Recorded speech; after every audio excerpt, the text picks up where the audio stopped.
제가 이제 말씀드릴 것은 그 대입 개편, 얼마 전에 발표한 대입 개편의 내용과 거기에 대한 대학들의 예상 반응, 그리고 거기에 대한 나름대로 어떤 대응 방안에 대해서 일단은 말씀을 드리고요. 그리고 내년 후년에 어떤 입시 기본 방향에서 대해서 한번 그 말씀을 드린 다음에 마지막으로는 합격하는 학생부 작성법이라는 주제로 해서 그 합격한 친구들의 각 그 항목별로 어떻게 학생부가 작성이 되었는가, 이건 역으로 우리 그 지도하시는 고등학생들이 대상이 될 텐데, 물론 이제 중학생들 중에서 특목고 자사고 가는 친구들도 같이 이제 그 맥락을 같다고 볼 수 있겠는데, 그래서 그 부분들로 해서 총 그 세 꼭지로 나눠서 진행을 하도록 할 텐데, 대략 제 생각에는 한 1시간 반 정도 걸리지 않을까 싶습니다. 그래서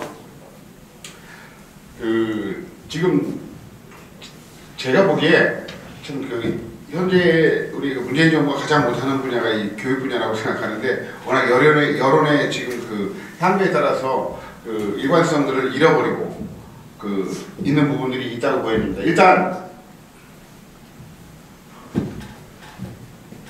22학년도 대입 주요 변화인데, 잘 아시는 것처럼 대입 전형 구조 개편이 정시모집 40% 이상으로 지금 확대가 됐죠. 요거 원하시는 분들은 파일을 제가 다 드리라고 할 겁니다. 예. 그래서 이메일로 다 받아보실 수 있어요. 제가 만든 거니까 저작권 저한테 있어서 나름대로 또 배포하셔서 쓰셔도 됩니다. 예. 정보는 나눠져야지 더 풍부해지고 하니까. 일단 이게 가장 큰 부분인데, 2023학년도까지가 이제 정시 40%, 전체 대학은 아니고 아시는 것처럼 16개 대학입니다. 현재 학종과 그 논술로 너무 많이 뽑고 있는 대학들 딱 찍어서 이제 그 16개 대학인데, 다른 대학들도 좀 동참할 가능성은 좀 있어 보여요. 정부 얘기는 22학년도부터 가급적 40%를 달성해달라고 하지만 의무화하는 것은 23학년도, 현재 중3부터입니다. 이게 확정이 됐다고 봐야죠. 사실 그 인원을 늘리지 않으면 대학들이 정부에서 받는 보조금이 워낙 크기 때문에 그 재정 지원을 끊어버리게 될 경우는 심대한 타격이라서 사실 뭐 16개 대학이 반발할 가능성이 크게 없다고 보여집니다. 그래서 40%는 거의 의무화된다. 이게 가장 중요한 부분이고요. 그리고 지난번에 오신 분들도 아시겠지만 수능시제 개편은 작년도에 발표가 됐던 거죠. 그래서 잘 아시는 것처럼 국어하고 수학이 공통으로 보다가 이제 공통과목 플러스 선택과목으로 바뀌게 되는 것이고, 특히 이제 수학 같은 경우는 가장 큰 변화가 있는데 좀 이따 말씀을 드리겠습니다. 그리고 학생부 종합전형의 공정성 제고 방안, 22학년도에서 23학년도 중3까지는 요게 이제 말하자면 적용이 되는데, 이따 말씀을 드리겠지만 수상경력이나 동아리가 개수가 기재가 되는 데 있어서 개수 제한이 있는데, 요게 24학년도 이후부터는 이제 수상경력 아예 기재가 안 되는 부분들 발생을 하고, 요거는 이제 더 자세하게. 그래서 현재 중2와 중3의 차이가 매우 큽니다. 현재 중3은 고1하고 학생부는 맥락이 똑같다고 보시면 되겠고, 중2는 대폭 더 축소가 되는 거죠. 하나씩 말씀을 드린다면, 현재 내년도 지금 대학들이 발표한 정시와 수시 선발 인원입니다. 보시면 정시 인원이 많이 늘어났는데, 요거를 이제 제가 계산을 요 인원에서 총 인원에서 40%로 확장을 하면 정시 인원이 어떻게 되느냐? 정시 인원이죠. 그래서 대략 지금 5,325명, 요 15개 대학에서 5,300명 가량이 증가하기 때문에 실제로 정시 파급, 확대 파급 효과는 좀 커질 가능성이 있어요. 그래서 지금 이제 우리 원장님들께서 특히 고등부를 하신다면은 그 애들 수능 대비를 좀, 제가 여러 원장님들한테 그런 얘기를 하는데, 지금 대치동에서는 벌써 그런 반들이 나타납니다. 뭐냐면 애들이 1학년 말까지 내신을 버렸다, 내신이 4등급 되다, 그럼 애들이 이제 1학년 겨울방학부터 수능 모드로 들어가는 거예요. 그래서 무학년반으로 단과반을 하는 경우가 꽤 많아요. 지금 수원 수투 같은 경우 예를 든다면. 그래서 무학년 단과반이 앞으로 의외로 이제 대치동이라든가 목동이라든가 중계동에서 득세할 수도 있다. 그래서 이 부분들도 한번 생각해 보셔야 되지 않을까 싶습니다. 보시면 수능이 가장 크게 변하는데, 22학년도 현재 고1부터 바뀌는 거죠.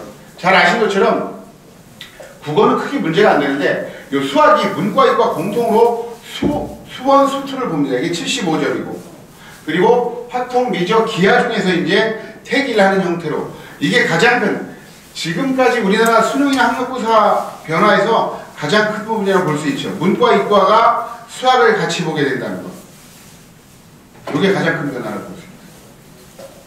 그래서 그 수학의 중요성이 커지고 있고 요번에 또 수학나가 워낙 변별력이 높았죠. 84가 1등급 되면서 표준 점수 만점이 149점입니다.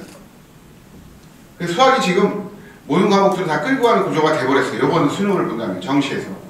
그러니까 수학의 중요성은 뭐 더 말씀을 드리지 않아도 이게 메소드 설명이라서 드리는 게 아니라 정말 수학 자체가 수능에서 물론 이제 국어하고 수학이 가장 키가 되는 과목인데 그 중에서도 국어보다 수학이 더 중요해졌다. 왜 그러냐면 문과 애들이 상위권 대학 가는 데 있어가지고 이과와 수학을 같이 보기 때문에 상위권 점수를 못 받으면 어려워지거든요. 예를 든다면 서강대가 작년부터 어떤 그 전형을 실시하고 있냐면 정시 전형에서 수학이 46.5%입니다. 문과나 이과나 할 것 없이. 그런데 더 중요한 게 수학 가를 하는 애들에게 10% 가산점을 줘요. 문과조차도.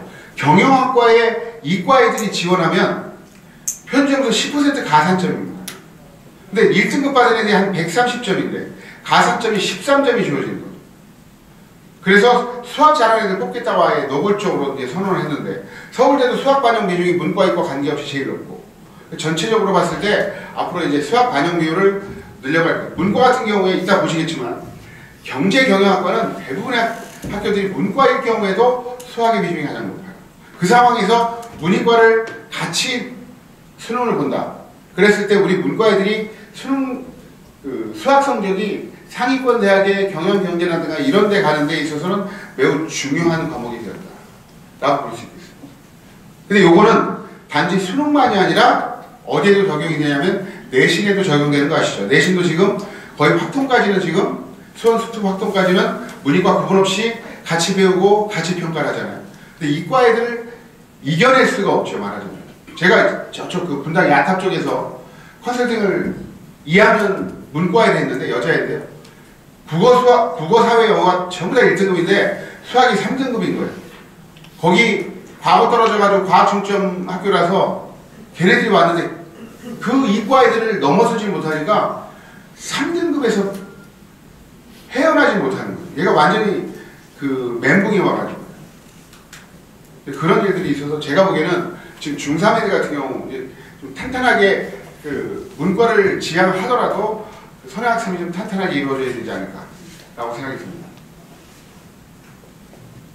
그리고 이제 이 부분이 중요하죠. 아까 말씀드린 대로 수능 절대평가가 영어 한국사인데 이제는 제2외국어 한문, 현재 고2부터요. 근데 제2외국어 한문은 사실 이과는 적용도 안 되기 때문에 이건 큰 의미가 없고요. EBS 연계율이 이제 70%에서 50%로 줄고 간접 연계가 확대된다. 난이도가 상승할 가능성이 매우 커졌습니다. 국어하고 영어 같은 경우 더욱. 그래서 그 수능 난이도가 올라가는데 문제가 뭐냐면 수능 난이도 상승되는 과정에서 정시가 확대된다. 이게 이제 큰 변수가 되는 거죠. 그리고 학생부 기재 개선이 이제 좀 이따 말씀을 드리겠지만 그 자기소개서는 중2부터는 완전 폐지입니다. 완전 폐지되고요. 그리고 적성고사 완전히 폐지됩니다. 그리고 여기서 이제 학점 투명성 강 이게 대학들 입장에서 정말로 이제 힘들어지는 상황이거든요. 뭐냐면 고교 프로파일을 폐지한다. 그동안은 서울대부터 연대고대 이런 데 같은 경우가 학교에서 자체적으로 자기네 학교에 대해서 소개하는 말하자면 파일을 받았어요. 자, 근데 하나고다. 그럼 우리 하나고에서는 이런 프로그램을 운영하고 있고 그리고 3년간 당신네 학교에 몇 명이 합격을 했다. 이런 애들이 합격을 했다. 그러니까 학력 수준이 드러나죠. 그렇죠? 그래서 그걸 보면서 당연히 이제 가중치를 두면서 선발을 했는데 고교 프로파일이 폐지가 된다는 게 매우 큰 부분이에요. 그래서 자사 등록부가 조금 불리해질 가능성이 있는데 근데 저는 또 그 대학이 결국 무능하지 않기 때문에 고교 프로파일이 벌써 몇 년치가 들어가 있잖아요. 그렇죠? 들어가 있기 때문에 3, 4년간은 과거 것을 활용할 가능성이 큰데 더 중요한 건 3, 4년 후에 지금 현 정부 정책대로 한다면 자사특목고가 일반고 전환되기 때문에 이제는 뭐 이거는 어떻게 본다면은 프로파일 폐지되는 거는 큰 의미는 없을 것이다 라고 볼 수도 있겠어요. 근데 요 두 번째입니다. 고교 정보 블라인드 확대. 현재는 면접인데 이걸 서류 면접으로 바꾼다는 거거든요. 무슨 얘기냐면 작년부터 면접이 블라인드 면접입니다. 면접을 볼 때 대학에서 학교 정보를 삭제하고 줘요. 학생부를. 면접관들한테. 그리고 이름을 절대 얘기하지 못하고 수험번호 100번입니다. 이렇게 얘기합니다. 작년 올해. 그래서 아버지 이름 얘기해도 안 되고 아버지 직업을 얘기해도 안 되고 그런 상황인데 중요한 게 내년부터는 고교 정보도 학생부에서 고교 이름을 다 빼버리겠다 이거죠.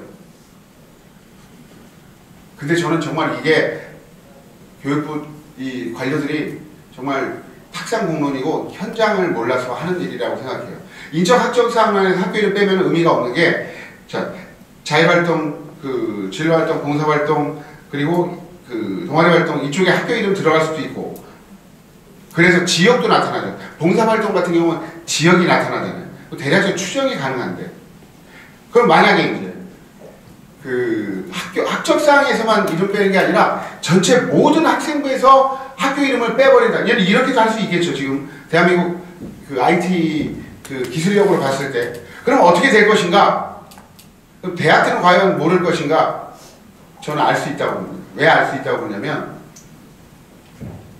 이따 보여드리겠지만 자사고 특목고하고 일반고가 일단 교과 내신을 뺄 수는 없거든요. 과목하고. 근데 교과 과목 자체가 일반고하고 자사특목고는 확연하게 달라요. 그리고 과거 학생부가 있기 때문에 영재고하고 자사고하고 외고하고 구분이 될 거예요. 그러니까 고교 정보를 블라인드 처리한다고 하지만 이게 과연 실효성이 있을까? 제가 봐도 학교 이름 없어 딱 보면은 아 이건 어떤 학교구나 저도 아는데 그래서 요거는 지금 매우 획기적인 아니라고 처음에는 생각했는데 제가 곰곰이 생각해보니까 별로 의미가 없겠더라는 거죠. 더 중요한 거는 이런 정보들이 사라져갈 때 그때 이제 자사특목고 일반고 전환이기 때문에 그래서 요거는 좀 약간 편법 같긴 한데 예. 그럼에도 불구하고 이제 중요한 건 요 부분입니다. 평가 기준이라든가 양식이라든가 정보를 다 공개하라는 거거든요. 그동안 공개를 안 했기 때문에 자 내가 연대 떨어집니다. 떨어진 다음에 전화해서 왜 떨어졌어요? 제가 왜 떨어진 겁니까? 해도 누가 가르쳐 주질 않았죠. 예를 들어 올해 저쪽 강북의 노원 쪽에 일반고인데 1.05예요. 근데 연대를 다 떨어졌어요. 근데 그쪽 애들이 일반고에서도 차별입니다. 예를 들면 거기에 설화벌고등학교, 대진고등학교 이런 데 애들은 1.23도 붙고 1.5까지도 연대를 1단계를 붙여주는데 일반고 내에서 1.05 이내를 그냥 속절없이 떨어지는 거예요. 떨어진 다음에 아유 학교가 안 좋아서 떨어졌구나 이러고 넘어가는 거거든요. 그동안은 왜 떨어졌는지를 알 수가 없는데 이제는 그 정보를 다 투명하게 다 공개를 하라는 거거든요. 그러니까 그 부분들이 객관적으로 평가하는 것이 나타나야 된다는 거기 때문에 학종이 좀 깜깜이 전형에서 벗어난다는 측면에서 요거는 이제 일반고들이 조금 특혜 볼 가능성은 생겼죠. 이제. 그동안은 그냥 학교 보고서 완전히 잘라버렸다고 보셔도 크게 다르지 않거든요. 보면은. 이런 거예요. 강북에 이제 고대고라는 학교인데 제가 그 친구를 1학년 때부터 쭉 봐준 친구인데 1.27인데 3학년 때 내신이 좀 떨어졌어요. 학교가 이렇게 좋은 학교는 아닌데 걔가 연대 공대입니다. 기계공학과였는데 연대 1단계에 떨어졌어요. 근데 얘가 제가 예상했는데 예상대로 서울대, 포항공대, 카이스트를 다 붙었는데 고대도 예비 2번이에요. 그 연대 고대가 학교 레벨을 이렇게 본다는 거죠. 근데 서포카에 다 붙었는데 연고대가 떨어진 거예요. 지금. 말도 안 되는 일이 벌어지고 있었던 거죠. 지금까지 본다면. 그 고대보고라는 것 때문에 연대는 떨어뜨린 거예요. 정말. 너네 학교 레벨이 떨어져서 못 붙여주겠어. 근데 그런 것들을 이제 못하게 하겠다는 거죠. 전형 유형별로 고교 유형 선발 결과 이거를 이제 다 공개해라. 너네들 확. 이 부분들이 이제 상시 감시 태세가 되는 거니까 그 부분들에서 차별은 좀 줄 거다. 그러면서 기회균형하고 지역균형. 기회균형은 어려운 아이들, 기술생활 수급자라다가 농어촌 전형인데 지역균형 전형도 확대를 시켜라라는 게 이제 현 정부 방침이기 때문에 지방에 있는 말하자면 이제 학생들은 조금 더 혜택을 볼 가능성이 있어요. 학종에서. 그래서 지금 워낙 정시로 뽑게 되면 강남 3구가 혜택을 본다라고 하니까 나름대로 그 비판을 좀 무마하려고 지역균형과 기회균형을 확대하라고 한 거죠. 그래서 이 부분들이 이제 지방 아이들에게 좀 유리한 부분이 있어요. 그리고 이제 외부 공공사정관들을 참여시켜라. 퇴직 선생님들 쪽으로 해서 이제 들어가게 되면 그런 부분들이 좀 많이 시정이 될 거라고 생각해요. 이런 이제 큰 차이가 있죠. 그리고 중요한 거는 현재 중2부터 보시면 큰 변화가 나타납니다. 현재 이제 고1부터 좀 많이 줄어들었는데 보시면 가장 중요한 게 여기서 방과 활동을 기재하지 않은 것들, 그리고 종합의견이 1000자에서 500자로 줄었습니다. 소논문은 이제 완전 금지됐어요. 지금 현재 고2부터죠. 그리고 수상 경력은 학기당 한 건 반영하는 데 지금 중3까지 자율활동 500자고요. 그리고 이렇게 이제 이루어지는 동아리도 자율동아리 활동을 하나만 동아리 이름하고 성격만 쓰는 걸로 바꿔놨는데 이제 현 중2부터 어떻게 바뀌느냐 보시면 아예 쓰지 못하게 하는 게 너무 많습니다. 보시면 교내 수상 경력이 미반영이에요. 그리고 자율동아리 미반영, 청소년 단체 활동 미반영, 그리고 특기상 미기재에다 더 중요한 건 개인 봉사활동 실적도 아예 어떤 요양시설 가서 어르신들 말벗 도우미했다. 이런 거는 지금 실적은 쓰게 하거든요. 근데 그런 거 인정 안 하고 학교에 선생님이 했던 거, 교내 환경 미화한 거, 이런 것들만 반영을 하라는 건데 봉사활동이 이제 의미가 하나도 없어진 거죠. 왜냐면 교내 환경 미화한 거는 아시는 것처럼 봉사가 아니잖아요. 봉사활동 사실상 의미가 없어졌고 더 중요한 거는 요겁니다.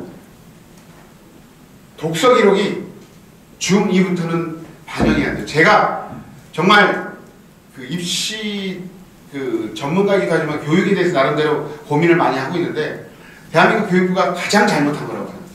책을 읽으라고 권장을 해도 정말 애들 안 읽고 있는 상황에서 독서 기록을 빼버린 거예요. 이거는 아빠 엄마 찬스 쓸 수 없는 말하는 항목이잖아요. 근데 이걸 빼버려가지고 지금 상황에서 정말 제가 다들 현장에 계시지만 책들 정말 안 읽지 않습니까? 제 논술도 가르치면서 예전에 보면 이걸 빼버린 거는 교육부가 아니다 이거는 정말로. 저는 그렇게 생각합니다.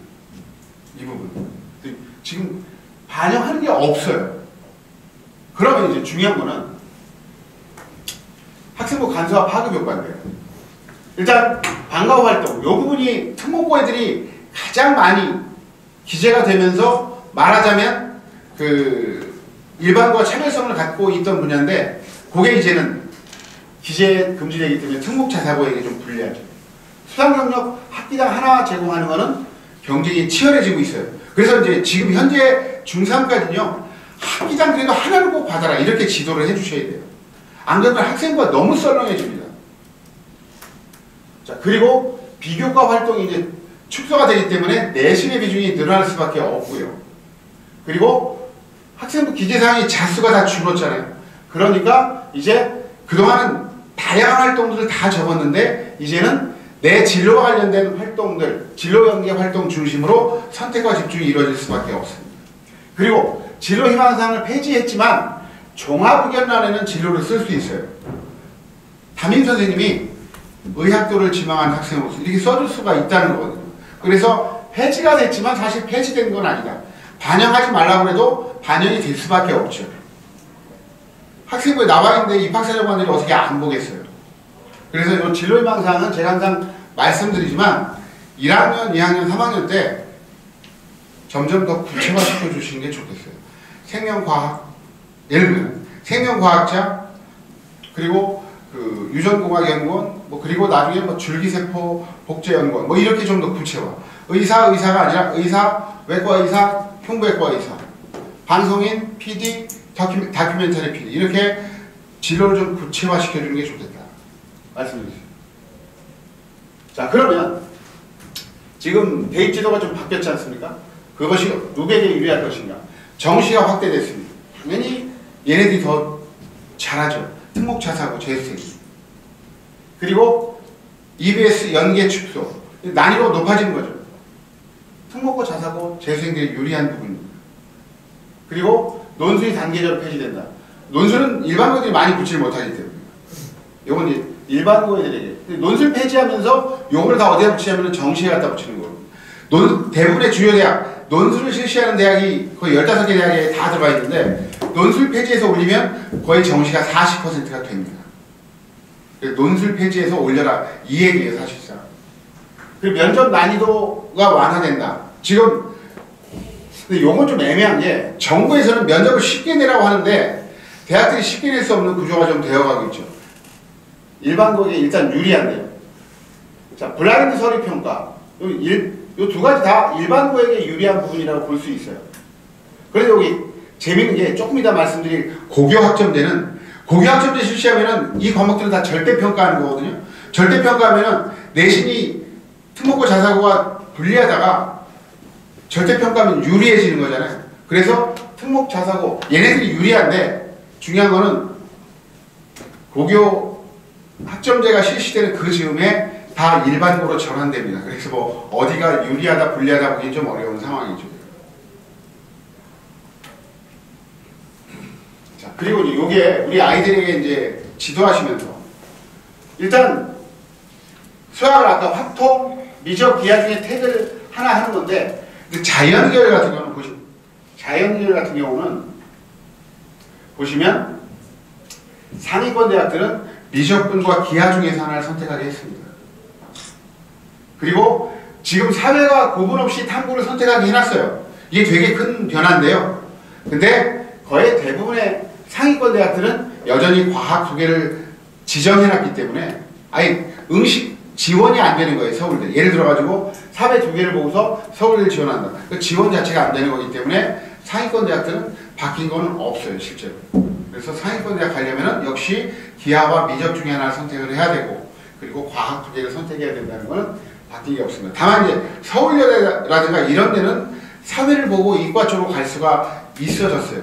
대신에 당연히 걸어놨을 겁니다. 뭐냐면은 미적분하고 기하를 선택한 애들한테 그리고 과학을 선택한 애들한테 과학에 10% 가산점을 주는 형태로 만들어놨을 텐데 그래도 과학이 안 되는 이과 좀 중위권 애들은 사회로 좀 넘어갈 가능성이 좀 있죠 실제로.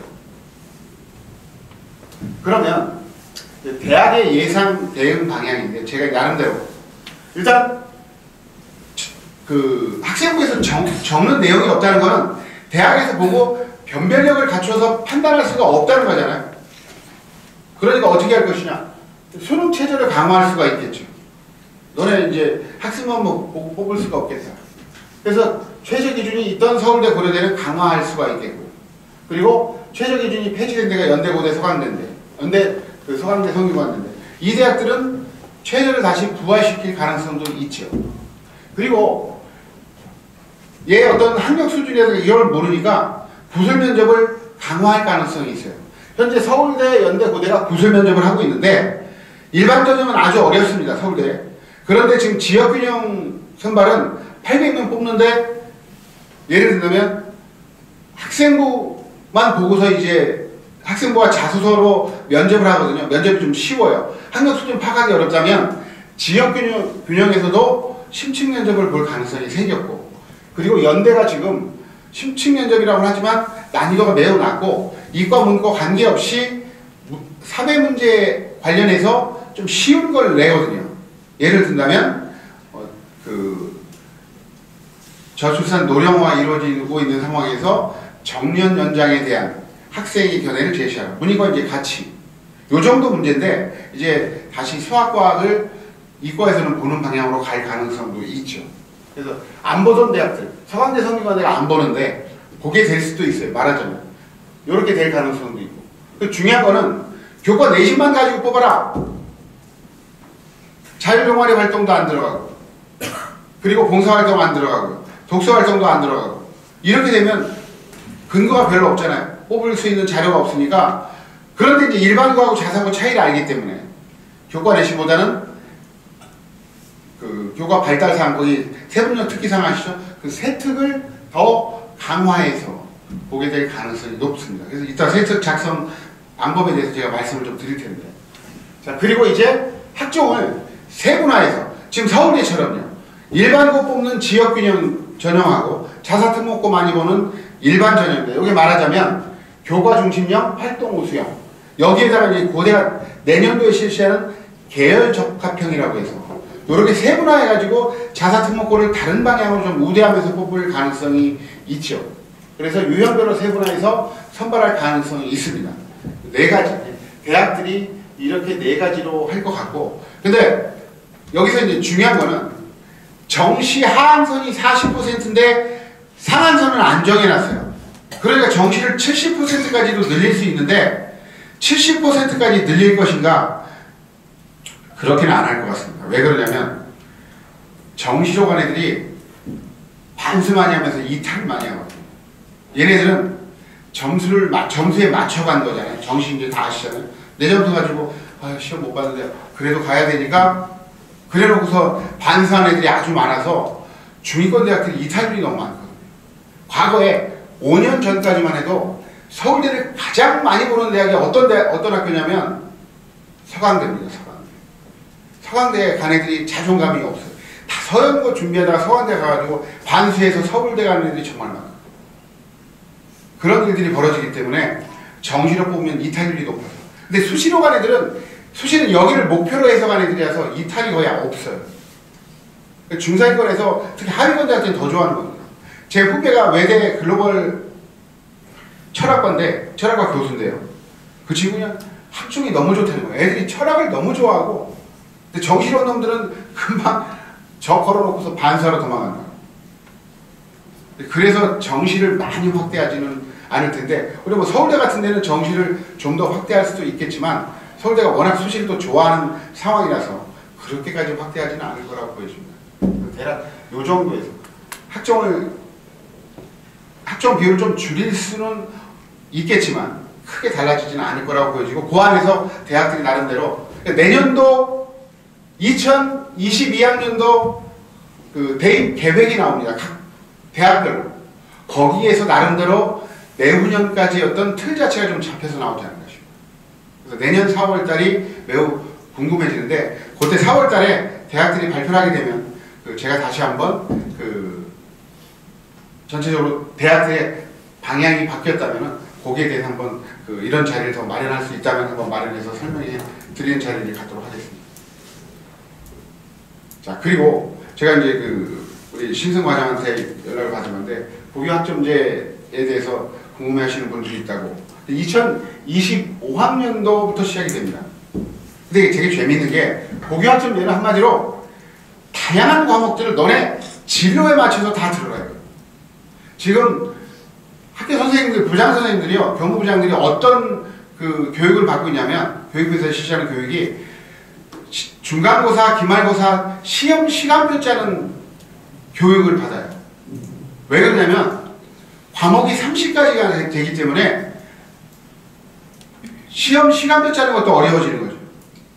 지금은 다 아시잖아요. 오늘 국어하고 사회, 내일 과학하고 뭐 기술과학 두세 개씩 보는데 하루에 시험 과목이 수십 개가 돼버리니까 모든 과목을 다 풀어놓고서 들으라고 하는 건데요. 실제로 이게 22학년도에 이제 서울에 일부 도입이 되고 광역시 그리고 전국 전체적으로 시작한 건 25년이라고 보시면 돼요. 여기에 맞춰서 뭐가 없어지냐면 자사특목고가 일반고로 전환되는 시점입니다. 근데 웃긴 게 뭐냐면 지금 아셔야 될 게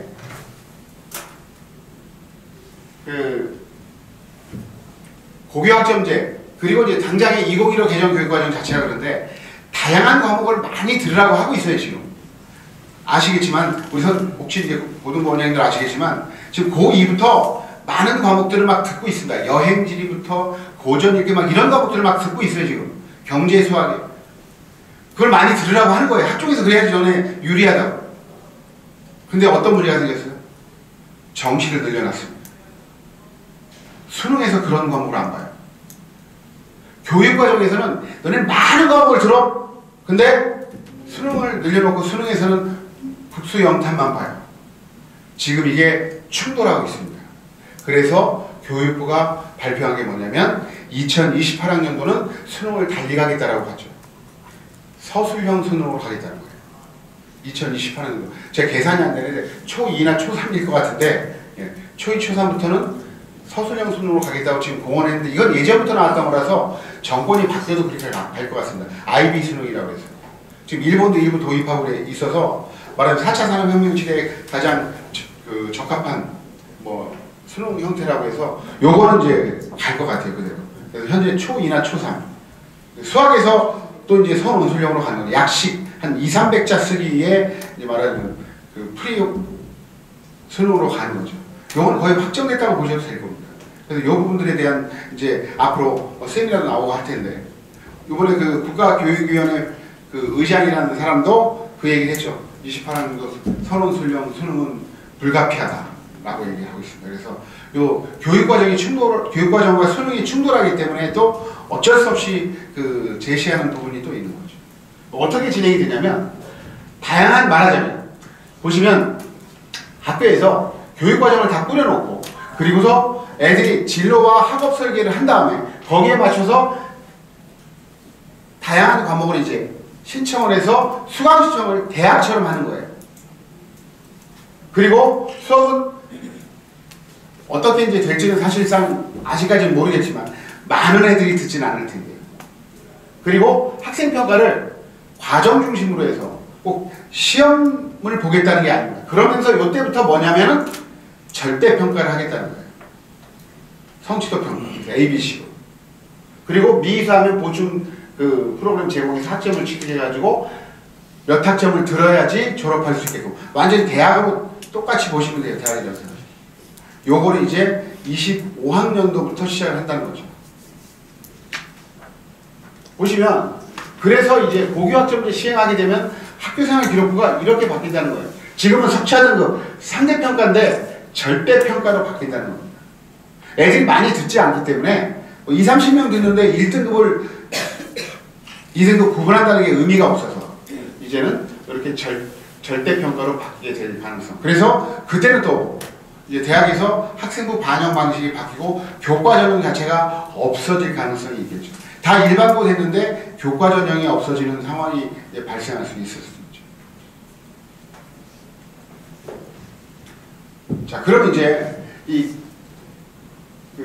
교육과정이 실제로 어떻게 평가가 되는지 간단하게 제가 설명을 드릴게요. 지금 상대평가는 아시는 것처럼 4%, 11%, 23%, 40%, 1, 2, 3, 4등급이죠. 그래서 이렇게 이건 수능하고 내신하고 똑같이 9등급제로 가고 있습니다. 등급의 비율인데. 근데 여기 이제 절대평가로 많이 바뀐다는 건데요. 근데 지금 중요한 게 수능이나 내신이나 똑같이 애들이 워낙 줄고 있어요. 워낙 줄고 있습니다. 그래서 수능의 1등급 그리고 내신의 1등급 받기가 어려워져요. 학교 인원이 줄기 때문에. 학교당 인원이. 지금 보시면 이렇게 줄고 있죠. 서울시만 보더라도 많이 줄고 있습니다. 70명 정도 줄죠. 70명이 줄면 그 1등급이 3명 정도 준다고 보시면 되는 거거든요. 그러니까 내신 받기가 좀 어려워진다 라는 것을 알 수가 있고. 그래서 보시면 자율 특목고는 인원 자체가 줄지 않은데 일단 일반고는 애들이 학령 인구가 주니까 이렇게 줄어요. 그래서 내신 받기가 어렵고 이제 수능에서 등급 받기도 어렵다. 그래서 이제 앞으로 내신 것이 좀 줄어들 거라고 감소할 거라고 보여지는데 보시면 우리 학생들이요 인서울을 하려면 대략 일반고 기준으로 3등급은 받아야지 인서울 할 수 있습니다. 학종으로.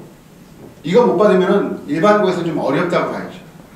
그래서 우리 아이들 지도하실 때 대략 이 커트라인들 보시면서 중경외 시까지는 2등급까지는 받아야 되고 그 인서울 하려면 대략 3등급 정도를 받아야 됩니다. 보시면 점점 더 이제 그 등급 커트라인 좀 내려가는 게 애들이 줄어가지고 그 등급 받기가 좀 어려워졌거든요. 지금. 그래서 올해도 지금 약간 그 예상 커트라인 자체가 좀 낮아졌는데 전체적으로 이런 부분도 감안하시면서 이제 애들을 지도해 주시면 좋을 것 같아요. 그래서 지금 보시면 요게 궁금하신 분들 많으실 텐데 학교에서 어떻게 교관의 실을 평가하는지 학교 알림이라는 사이트 들어가셔가지고 예를 들어서 그 서라발 고등학교 치고 들어가셔가지고요. 거기서 학력 평가 내용들이 다 나옵니다. 요게 다 나와요. 그래서 학교에서 그 지필고사가 몇 점이고 그리고 수행평가 몇 점인지 각 과목별로 어떻게 평가하겠다는 평가 계획도 나오기 때문에 거기서 보시면 되는데 예를 들어서 수학을 본다면 이렇게 나오는 거죠. 원점수, 평균, 표준편차, 학생수, 등수, 그래서 이제 예상 등급. 요게 이제 상대평가에서 이루어지는 성적표입니다. 자, 2015 개혁 교육과정은 현재 고2부터 진행이 되는데 문이과 융합 별로 그렇게 큰 의미는 없습니다. 그리고 이제 중요한 게 아까 말씀드린 고교학점제의 전 단계로서 과목을 엄청나게 다양하게 만들어놨어요. 1학년 때는 공통을 배우지만 일반 선택, 진로 선택으로 다양화되고요. 중요한 건 참여형 수업이라서 잘 아시는 것처럼 요즘에 수행평가가 거의 5대5입니다. 즉 필기평가하고 수행평가가 5대5라서 요 토의 토론 발표 실습을 잘 해야 되거든요. 우리 남학생들이 공학 가서 요 부분이 버텨내지 못하는 측면이 있는데 요걸 좀 그 지도를 많이 해주셔야 됩니다. 보시면 이렇게 되어 있죠. 개정교육과정은 보통교과, 전문교과는 말하면 특목고 애들이 배우는 것이고 여기서 공통과목 1학년 때 배우고요. 1학년 때. 그리고 일반 선택은 좀 기본적인 과목이고 그리고 진로 선택은 좀 심화된 과목입니다. 요걸 이제 많이 들어달라는 건데 3개 이상 꼭 들어야 돼요. 보시면 어떤 과목이냐면 이렇습니다. 여기 이제 이런 과목들은 다 수능에서 안 보는데 요 하나만 수능에서 보죠. 기하하고 여기 과학2만 수능에서 보고 다 수능에서 출제 안 되는 과목이거든요. 출제 안 되는 과목을 많이 들으라고 하면서 지금 정시를 늘려놔 버렸어요. 지금 이제 이게 문제가 발생을 한 거죠, 사실. 그러니까 제가 그동안은 애들한테 지역 단위 자사고는 가급적 가지 말라고 그랬거든요. 근데 이제 바뀌어서 지역 단위 자사고 뭐 휘문고나 뭐 선덕고나 이런 학교들 가는 것도 괜찮겠다. 거기가 확실히 수능은 잘 대비해 줍니다. 그리고 애들이 저한테 물어요. 내신을 좀 망쳤는데 어떻게 해야 될까요? 제가 2학년 1학기까지는 내신을 놓지 말라고 했는데 이제는 지금 현재 1학년들부터는 오면은 제가 딱 1학년 그 내신이 4대가 넘어갔다. 너는 그냥 수능으로 가자. 라고 이제 얘기를 하는 게 맞지 않을까 싶어졌습니다. 그래서 그 제가 이제 중계동에 그 수학학원 되게 큰 학원인데 거기에서 그 원장님한테 당장 그 내신 망친 1학년들 대상으로 해서 그냥 무학년반 특강을 많이 까시는 게 좋겠다고요. 그래서 실제로 이번에 까는데 의외로 애들이 많이 수강 신청을 하더라고요. 그래서 수능하고 학종하고 이제 갈기 좀 빨리 갈리게 되는 상황이 되는 거죠. 자, 요게 이제 그 자사고로 보냈을 때 유리한 점을 보여드리는 건데요. 학종에서 보시면 1학년인데 여기가 확실히 더 많은 것들을 지금 선택을 할 수가 있어요. 진로에 맞춰서. 2학년이 되면 더 차이가 납니다. 이렇게 이런 걸 보면서 아, 이 학교는 자사고구나, 특목고구나 딱 보시면 아시겠죠? 과목만 봐도 아, 고교 유형을 알 수가 있어요. 그냥 블라인드 해도 블라인드가 사실 안 되는 이유입니다. 지역 단위하고 전국 단위하고도 이게 차이가 많이 나요. 3학년 때도 당연히 차이가 많이 나죠. 그래서 예를 들어가지고 그 이런 과목들을 많이 들어주면 이과에서 유리하거든요. 서울대 하나고 애들이 갈 수 있는 게 이런 과목들을 많이 듣는 거죠. 그래서 전공 적합성을 높여가지고 합격을 하는 건데 차이가 많이 납니다. 근데 차이는 여기서도 나요. 일단 그 성적표는 아까 보여드린 것처럼 지필평가 60, 수행평가 40 이렇게 나오거든요. 그러니까 수행평가 지도도 정말 잘해주셔야 될 것 같다는 생각이 많이 듭니다. 수학 같은 경우 특히나. 근데 학생부의 질이 달라지는 게 이런 거예요. 일반고에 1.3은 상당히 잘하는 애인데요. 자, 제가 실제로 학생부에서 따온 건데요. 얘 정철의 관동별곡에 대해 선생님이 써주신 거예요. 이게 세분명 특기사항입니다. 일반고에서 자, 잘 써주셨죠. 이 정도 썼으면 잘 쓴 거라고 할 수 있는데 그러면 자사고 특목고에서는 어떻게 써주느냐? 읽어보셨죠? 자사 특목고는 이렇게 써줍니다.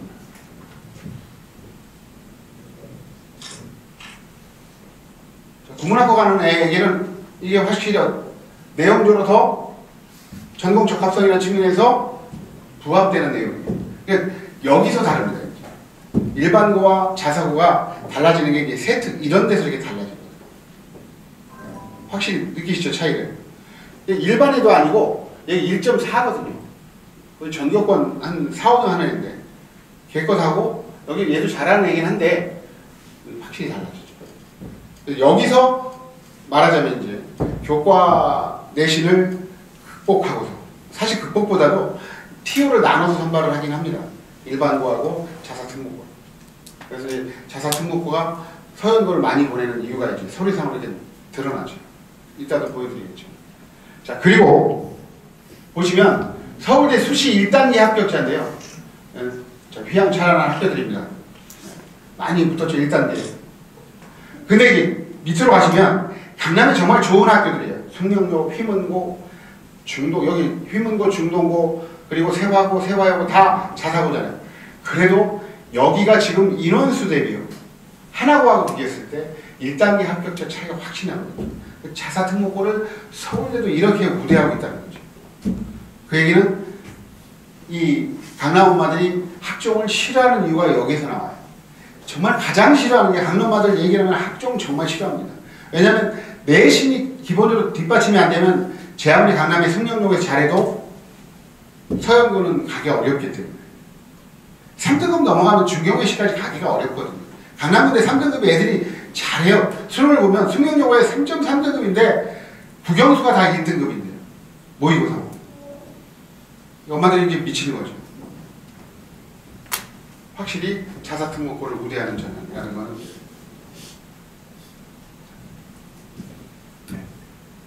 이런 데 이제 특히 학교 알림이 들어가시면 학교 관련 정보들이 아주 많습니다. 요건 한번 보시고 제가 이제 요즘에 애들한테 강조하는 건데 이 말을 참 강조를 해요. 그래서 정말 습관, 노력이라는 습관을 들이는 것, 이게 정말 중요해요. 공부 다 아시는 것처럼 서연고 간 애들이 이제 뭐 이런 애들이죠, 말하자면. 그래서 제가 요즘에 애들한테 끊임없이 노력을 하라고 많이 얘기를 하는데